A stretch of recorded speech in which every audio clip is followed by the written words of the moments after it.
Halo, apa kabar? Saya Albi Pratama. Selamat datang di era digital, di mana teknologi terus mengubah dunia. Mari kita jelajahi bersama perkembangan sains, hobi, dan teknologi saat ini dalam CNN Indonesia Tech. Di episode kali ini, kami punya beberapa informasi menarik, di antaranya pengalaman imersif 3 dimensi tanpa kacamata khusus kini bisa dinikmati di Indonesia yang menjadi negara kelima di dunia. Surabaya jadi kota pertama di Indonesia untuk hal ini dengan fasilitas 28 ruang tematik. Demam menonton film di layar lebar IMAX 70mm tengah melanda para pecinta film untuk menikmati film-film karya sekelas sutradara Christopher Nolan, The Odyssey. Namun, di balik pengalaman sinematik tersebut terdapat investasi besar, serta proses teknis yang sangat rumit untuk memastikan setiap penayangan berlangsung sempurna. Penasaran? Karena itu langsung saja kita mulai CNN Indonesia Tech sekarang.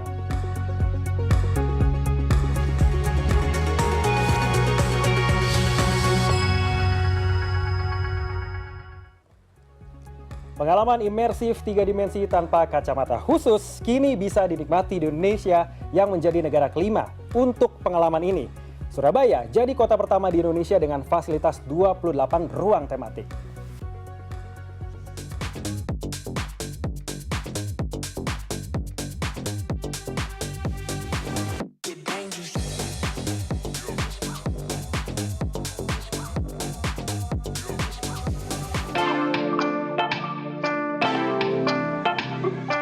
Melangkahkan kaki menuju jalur cahaya yang dipenuhi nuansa futuristis dan sentuhan seni membawa saya untuk memulai petualangan imersif.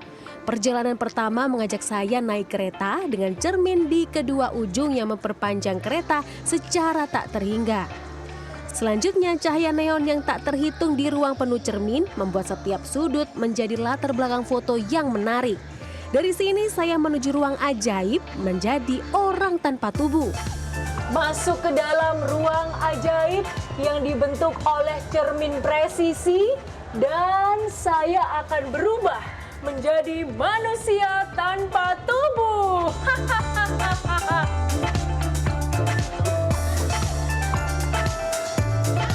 Pengalaman imersif yang menjadi andalan adalah terowongan ruang waktu yang dikelilingi layar LED.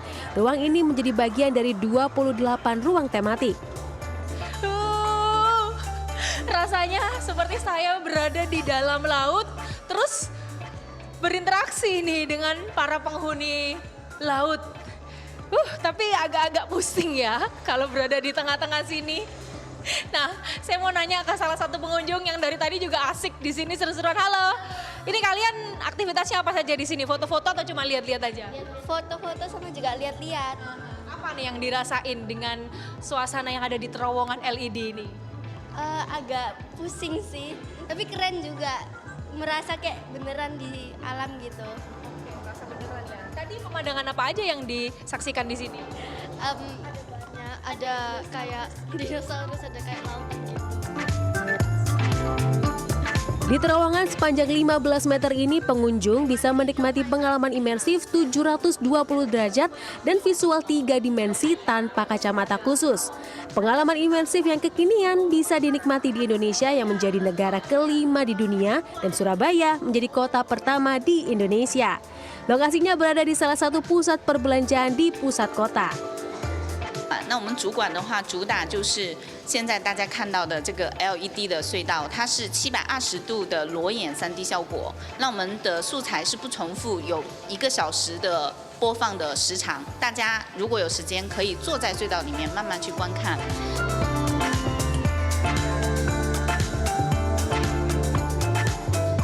Tak selesai di sini, siapkan memori gawai untuk berfoto di ruangan yang dikelilingi cahaya. Pancaran cahaya yang memantul di dinding kaca membuat saya seperti terbenam dalam kosmos yang dikelilingi bintang-bintang. Setelah asyik berfoto-foto, saya akan bermain drum di bawah lampu.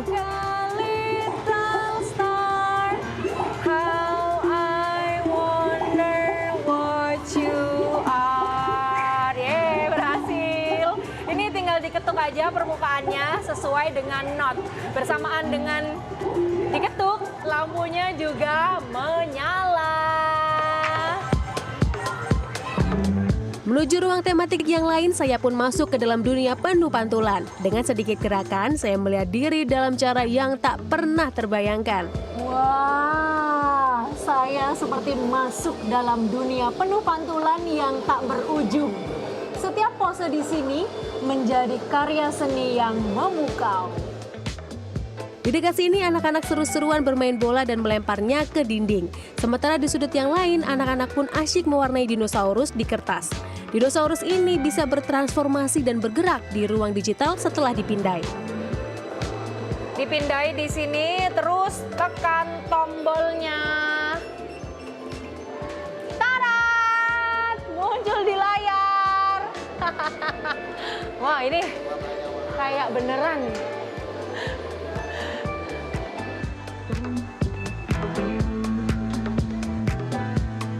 Saya pun menutup petualangan kali ini dengan pengalaman menonton sinema fantasi 9 dimensi. Kursi yang bergerak, percikan air, busa, gelembung udara, dan angin menambah keseruan suasana menonton.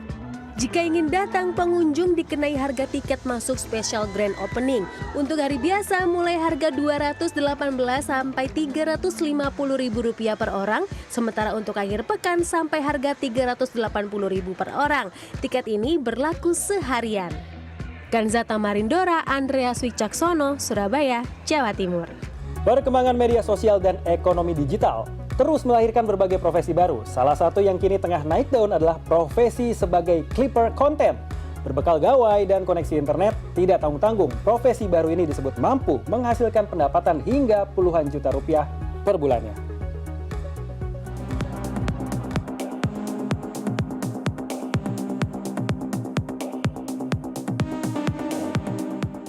Biasanya ketika Anda sedang scrolling Instagram Reels, TikTok, ataupun video YouTube Shorts, Anda akan menemukan klip potongan dari podcast ataupun program TV kesayangan Anda.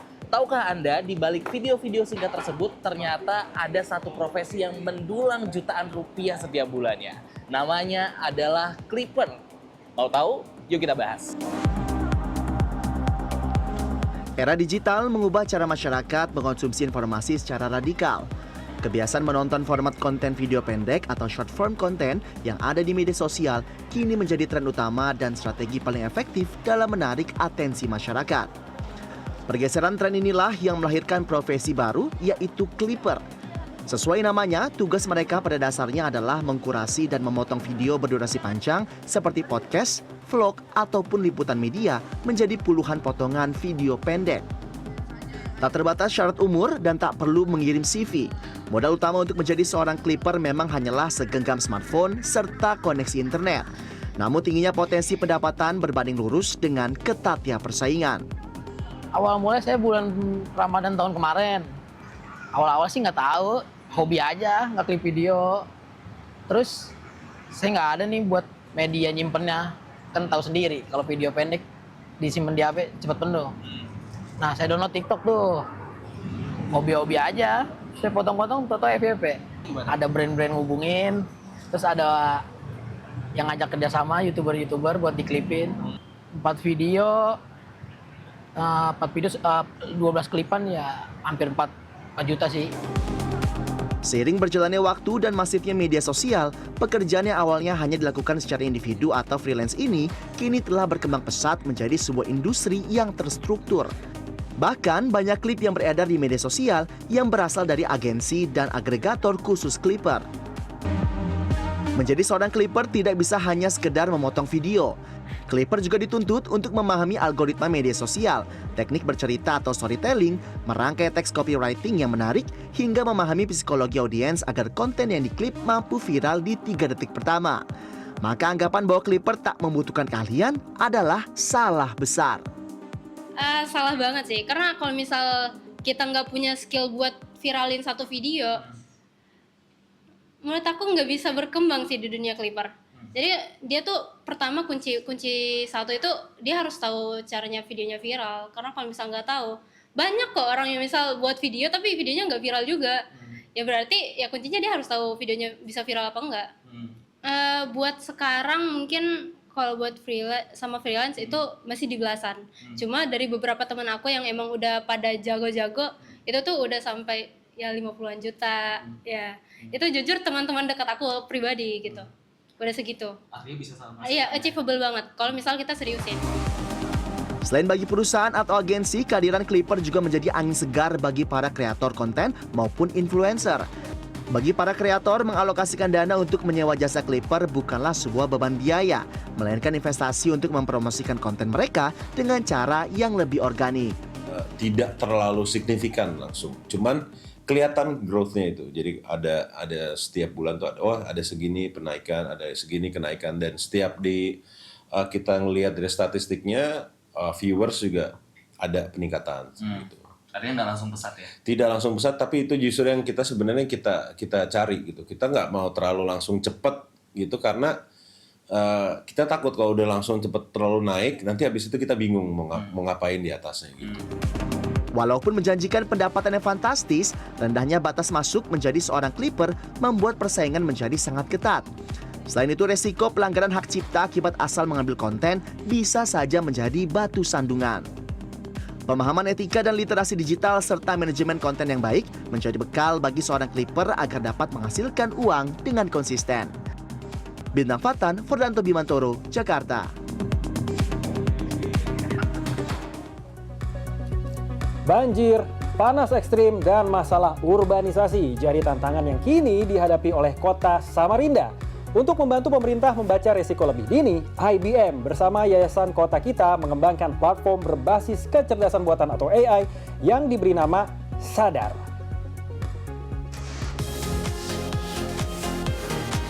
Pemanfaatan teknologi AI kini merambah permasalahan urban. Di Samarinda misalnya, platform berbasis AI dirancang bukan sekadar merespons bencana setelah terjadi, tetapi membantu pemerintah mengantisipasi risiko sebelum dampaknya meluas. System Analysis for Disaster and Adaptive Response atau yang disingkat SADAR menggabungkan data iklim, historis, hingga informasi fisik wilayah. Data-data tersebut kemudian diolah menggunakan Watson X, IBM Cloud, dan model Prithvi untuk memetakan wilayah yang paling rentan terhadap bencana. Kecanggihan teknologi berbasis AI ini dipamerkan dalam perhelatan IBM Think 2026 di Singapura. We kicked off that partnership 2 years ago when I came to Indonesia. I met with the Kota Kita team and we started working together on, how do we use IBM's Watson X solutions, and now IBM Bob as well is a part of it, which is new. But how do we create a solution that can help with urban planning and helping governments really understand, how to increase resiliency for their cities. And we're able to forecast and predict, resiliency through factors such as environmental data, historical data, and socioeconomic data as well. Melalui peta digital berbasis sistem informasi geografis, pemerintah dapat melihat indeks risiko hingga tingkat kecamatan. Informasi digunakan untuk menentukan wilayah yang harus diprioritaskan, mengerahkan bantuan, serta menyusun kebijakan pembangunan dengan lebih cepat dan terukur. Platform ini pertama kali diuji bersama Badan Penanggulangan Bencana Daerah, namun dirancang untuk digunakan lintas dinas. Ketika kami memilih Samarinda sebagai lokasi untuk implementasi proyek platform AI untuk penanggulangan bencana iklim, itu karena memang impact ya, dampak langsung dari climate change itu sudah dirasakan di Samarinda gitu ya. Jadi umpamanya gitu banjir yang sering terjadi di Samarinda, kemudian juga panas, urban heat gitulah, kemudian juga isu-isu lain seperti longsor dan sebagainya. Jadi kami cukup familiar juga dengan Samarinda karena sebelumnya juga sudah bekerja di sana. Sebagai kota percontohan, hasil penerapan SADAR di Samarinda rencananya akan dibagikan kepada pemerintah pusat untuk membuka peluang replikasi di kota-kota lain. Roni Satria, Singapura.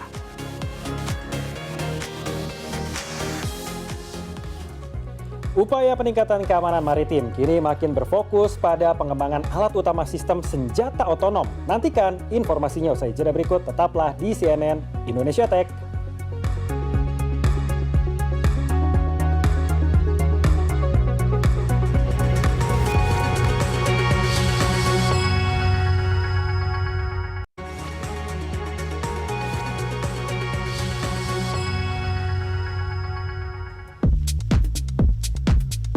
Sebagai negara rawan bencana, sudah sepatutnya Indonesia akrab dengan teknologi mitigasi dan penanggulangan bencana.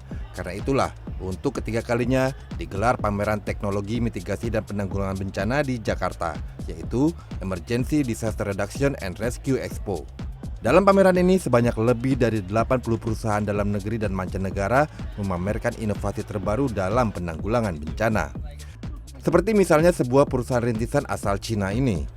Pabrikan ini berinovasi menggabungkan drone udara dan darat untuk misi penyelamatan dan penyaluran bantuan saat bencana. 它首先呢，这个两栖机器人呢能够在路上跑，还能下到水里，然后呢进行这个排涝作业和这个拖拽牵引，然后呢再把需要救援的人员转移到飞机上，然后带走。 Bencana yang kerap hadir di tanah air biasanya terkait dengan hidrometeorologi. Karena itu, Badan Meteorologi, Klimatologi, dan Geofisika atau BMKG berinovasi menghadirkan mobil cuaca respons cepat. Kendaraan ini adalah semacam mobil komando yang mengintegrasikan berbagai data cuaca dari berbagai sumber, mulai dari radar cuaca hingga satelit. Data potensi bencana tersebut kemudian disebar ke instansi terkait untuk diambil tindakan. Kemudian ketika sudah dikirimkan prospek cuaca mingguan, kita pantau lagi selama 3 harian, Pak. Jadi ada peringatan dini cuaca 3 harian, kita terus pantau monitor fenomena badai tersebut. Misalkan ketika ada potensi terjadinya badai, kita pantau selama 3 hari tersebut apakah dia menguat, apakah melemah gitu.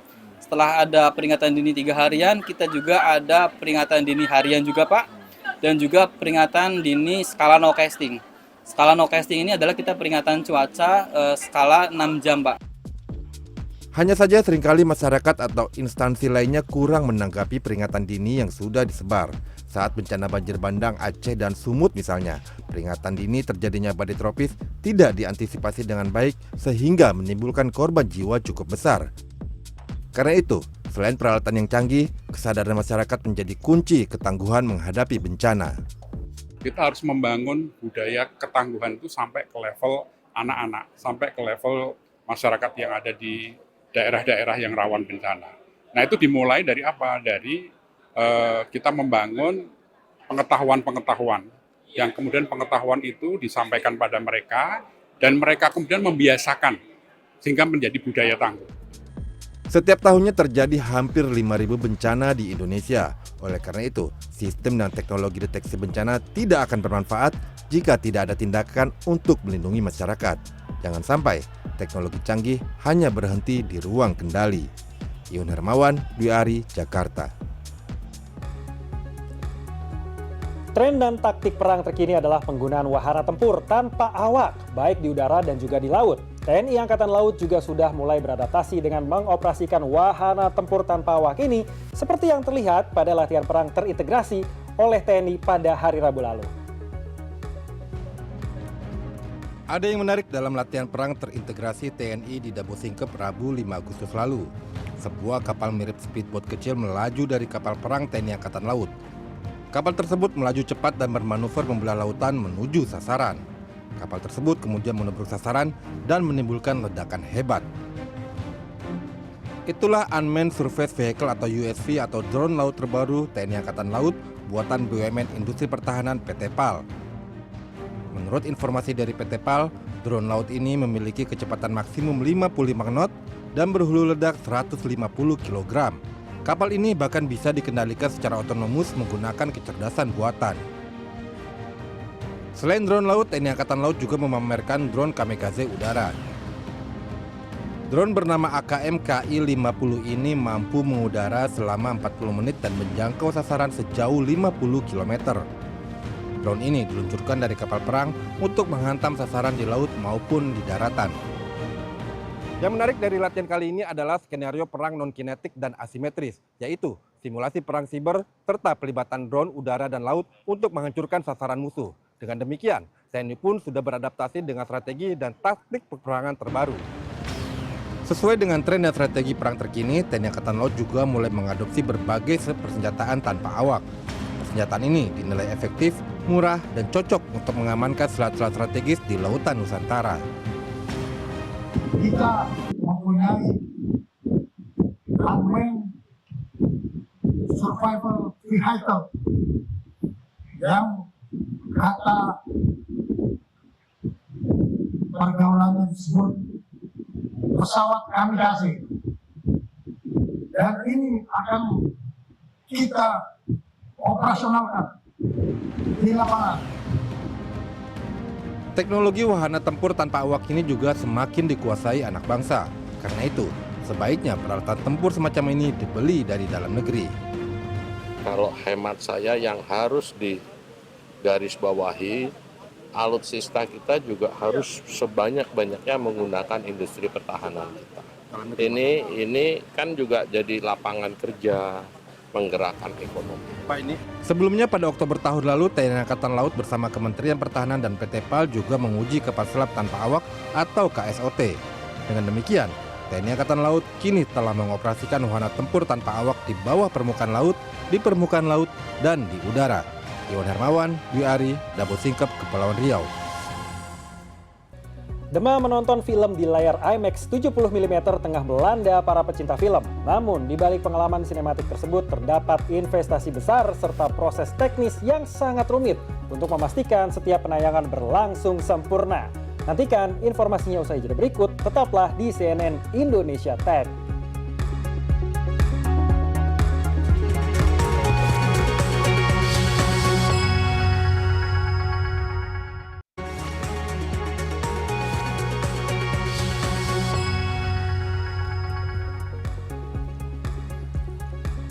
Demam menonton film di layar IMAX 70 mm tengah melanda para pecinta film demi mendapatkan pengalaman visual terbaik sesuai visi sang sutradara. Seperti film yang belum lama ini tayang, yakni The Odyssey, karya sutradara Christopher Nolan. Karena di balik pengalaman sinematik tersebut terdapat investasi besar serta proses teknis yang rumit untuk bisa menyajikan tayangan film yang sempurna. Really excited to be put back on the map. You're gonna be in the Odyssey Theater 8. Brandon Theaters at the Palms is one of 41 true 70mm IMAX theaters in the world and just one of 25 in the entire United States. The rare commodity has turned the entertainment capital of the world into an even bigger destination, drawing film buffs from all over the world. Because I really wanted to see an IMAX 7mm. I love Christopher Nolan, and I really want to see this movie how he intended for it to be. We had people come from Vermont, from Mexico, from Colorado, all coming to visit our theater specifically to watch this movie. Who's looking after your wife and son? Do you see? My dad is coming home. The Odyssey can only really get the full experience on IMAX, and so I think it really just adds to it. I think it just captured the excitement, of seeing something in this scope. While the opportunity to see the nearly 3-hour epic the way Nolan intended comes with a hefty price tag of about $50 per ticket, many say the experience is worth every penny. Didn't even feel like 3 hours, honestly, because it was just such a good movie, and it was just really surreal. Like when it was starting, I just felt so happy, and I was like, this is so cool. The screen went from ceiling to the floor, and I've never experienced anything like that before. And while audiences are paying a premium for the sold-out experience, the cost behind the scenes, ensuring the theater can show the film, has been even greater. As far as the projection booth goes, everything the light touches in that room we had to repair. And everything the light doesn't touch, but the air does touch, we had to repair that too, including the air and the humidity. In addition to those upgrades, Mirasol says the theater also invested $32,000 worth in humidifiers alone to help ensure the more than 500 pounds and 11 miles of film remain preserved. The humidifier has to be around between 45 to 50 the humidity levels, because otherwise the film gets warped and wrapped, and that can cause problems on the platter. Sometimes the film will stick, and if it sticks, it may jump into a roller and then create what's called a brain wrap, which shuts the projector down. Peter Demopoulos is one of 3 IMAX projectionists flown out from across the country specifically to work through a 4-week endeavor, rotating around the clock, ensuring operations run smoothly. Slightest mistake could actually cancel the show. Actually really cancel the show. Yeah, there's no room for error here. You have to be picture perfect, check your rollers. There are times where people probably have misthreaded, meaning going over the orange rolls, and it causes scratches, black scratches on the screen, noticeable scratches that could destroy a print that costs $80,000. And while the work requires meticulous attention to detail and only one minor hiccup requiring the cancellation of a screening, Demopoulos says that the rare job consisting of about only 70 projectionists worldwide has been rewarding. Oh, it's just the challenge of just, working for IMAX. It's just an exhilarating feel to it, I believe. And, it's our love for film, pretty much.